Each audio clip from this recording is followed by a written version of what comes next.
Oh my gosh. What in the heck? A monster.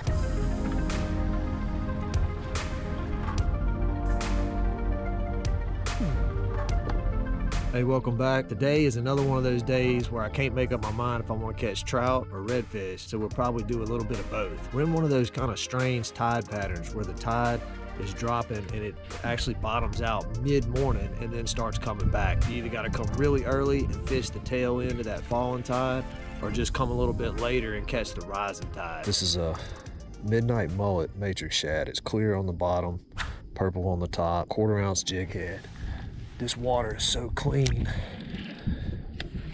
that even this color might be a little bit too loud. I mean, it is crystal clear water. There's one. First cast with the midnight mullet. I think it's a redfish. I just got through talking about my big theory about how I didn't think the redfish would be biting until the tide starts rising. First fish I catch is a redfish. Ooh, a beautiful redfish. I mean, perfect size.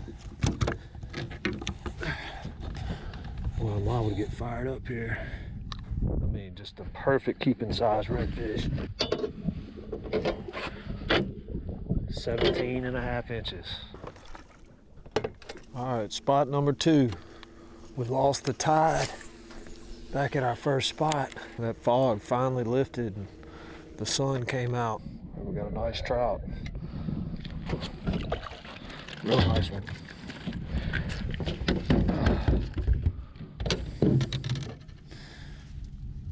17.5 inch trout. Yes, sir. No way that big trout was by himself.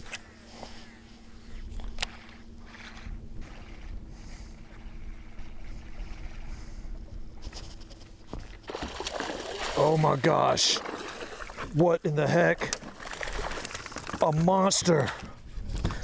What? You gotta be kidding me. He crushed this crawfish. I'm talking about crushed it. Oh. Look at this thing. It's a 19-inch trout. Well, the further we get back here, the more hope I get. We're gonna let this one go. 2 trout on a crawfish, on a Texas rig crawfish. It's just a green pumpkin craw with a little purple flare to it. I'm targeting redfish with this lure. The first 2 fish I caught on it were big trout. I mean, I just saw my line moving, so I took in the slack and just set the hook, and he was there. Never felt him until I set the hook. Yeah, see, I'm concentrating on the outside bend because that's where the water depth is.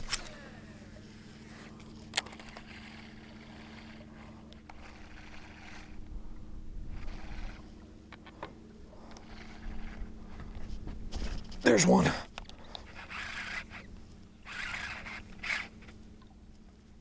Feels like a redfish.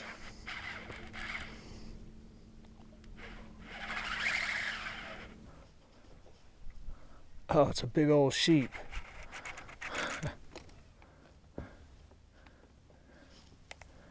I don't catch these all the time on artificial.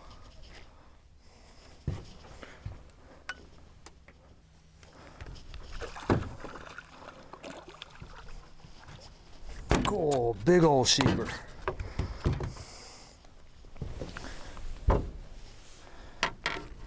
If your thing is sheep's head, they will hit the zoom speed crawl.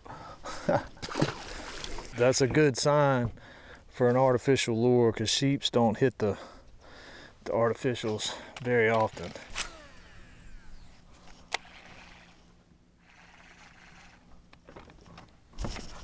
There's one.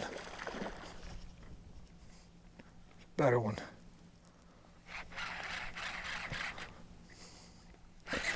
I think. Oh yeah, it's the keeper. Nice. Well, slowly but surely we're getting there. 17, almost 18. Just throw the jig.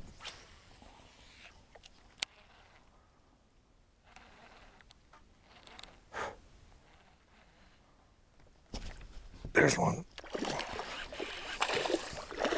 It's a nice trout. Holy smokes. Big old trout. Yes, sir.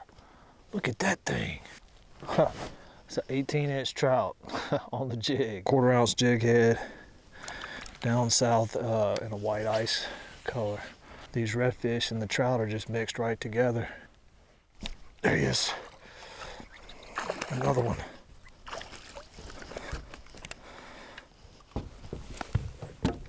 Yeah, I'm on top of the fish. He's undersized. Well, I caught some rat reds today. Good Lord.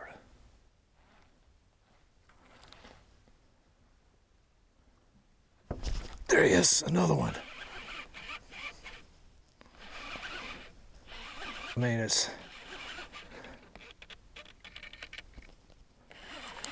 think this is another trout. Yep, another trout. Beautiful. I mean, 14 inches.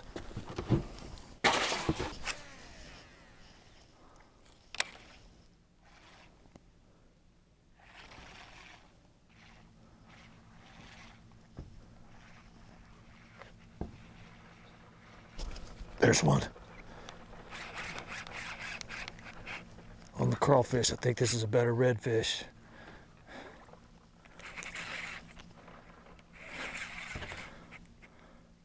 It is. It's a keeper.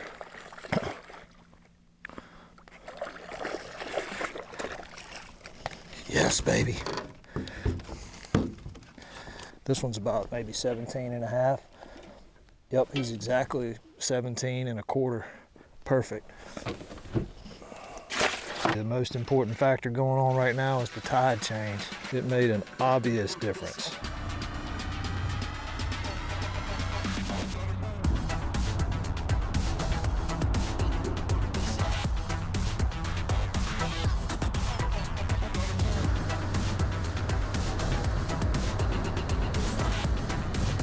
Fishing a rising tide today, so I should technically be on the other side of this bridge so that I'm casting up current, but there's so many boats here, I'm kind of forced on this side of the bridge for now. There's a fish. First fish on the Avocado.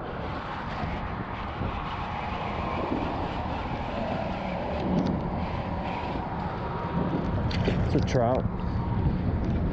It's a keeper size, but definitely not what we're looking for.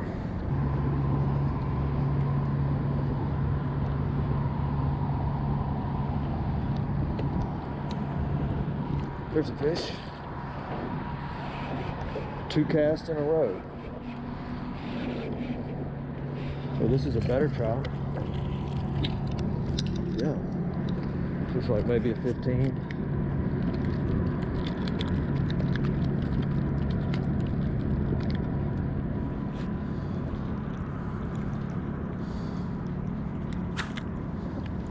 I'm not keeping any fish today, but we're gonna measure him just to see. Yeah, he's 15 inches. Okay. If I catch another one in this spot with this Avocado, then we'll switch. Even though we're catching fish, I'll go ahead and start throwing the Holy Jolly at this same spot, just so we can see if it's the color or if we just found the right spot.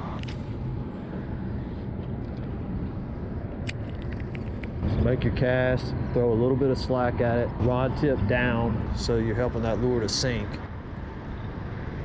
And when that line goes slack, you just give it a couple of hops and let it drop back.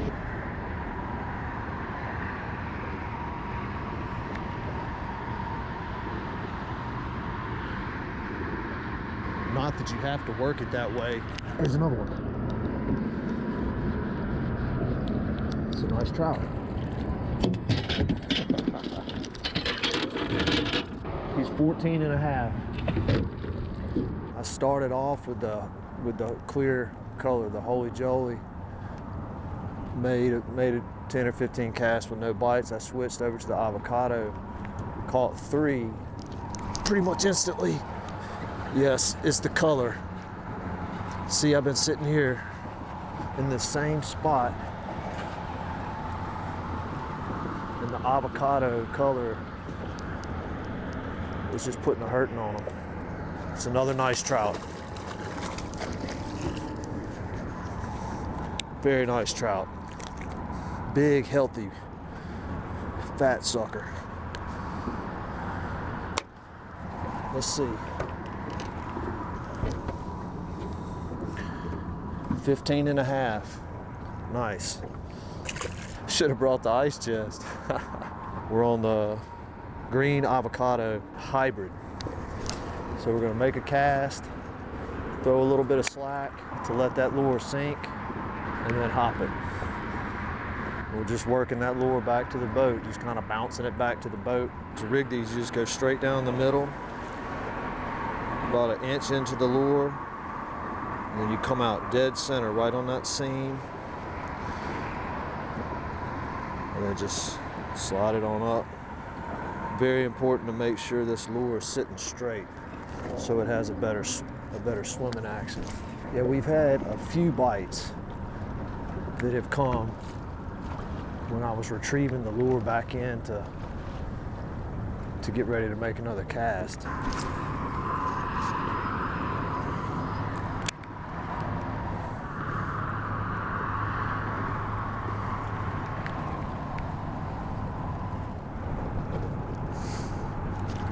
There he is. There's one. Might be a nice one.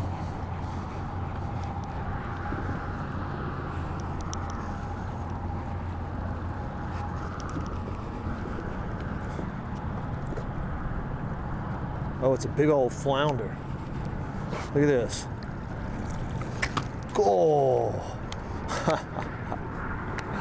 I don't know if y'all saw that or not. Big old giant flatboard.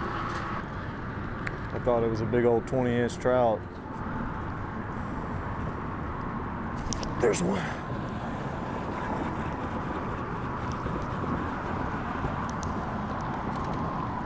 It's another trout.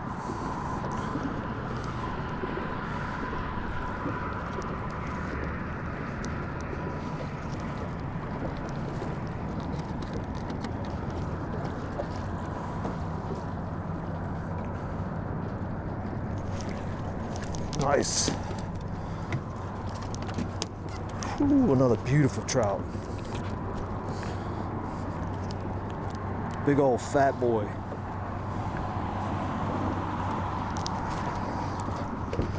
Let's see how big he is.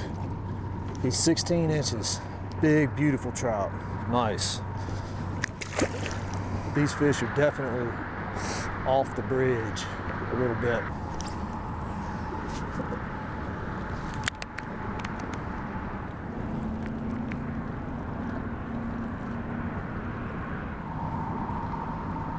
There he is.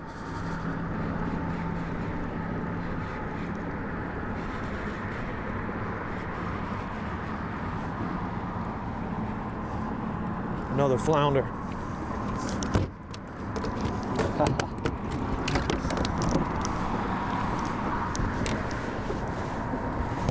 Shot, dude. I'm gonna let you go. Another flat boy.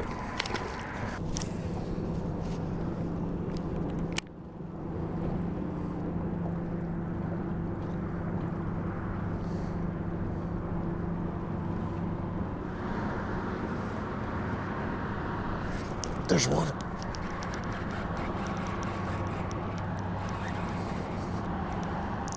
Ooh, it's a nice trout. Nice, nice trout.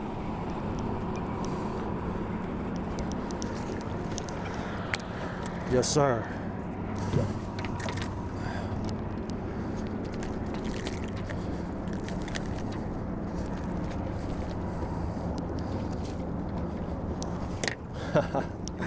Beautiful trout. Another 15-incher. Yes, sir. I mean, the Avocado hybrid is putting in some work.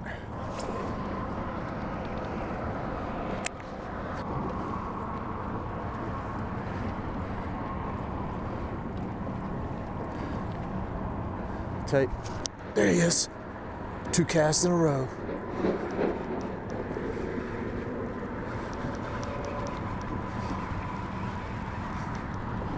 This feels like something better. Might be a flounder. Oh, it's a trout. He's just kind of foul hooked a little bit.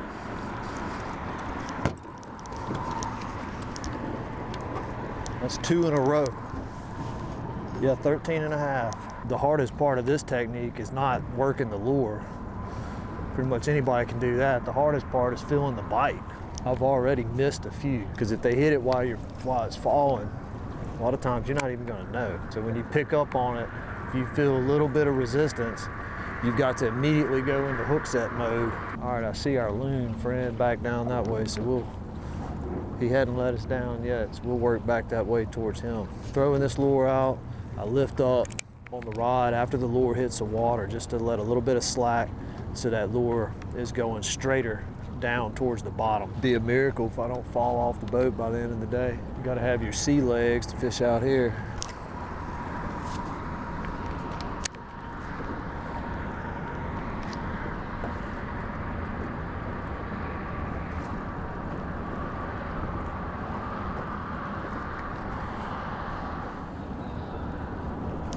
There's one.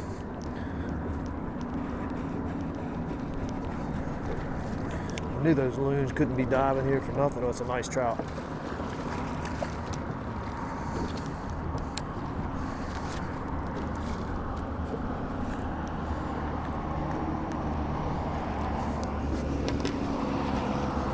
Yes, sir.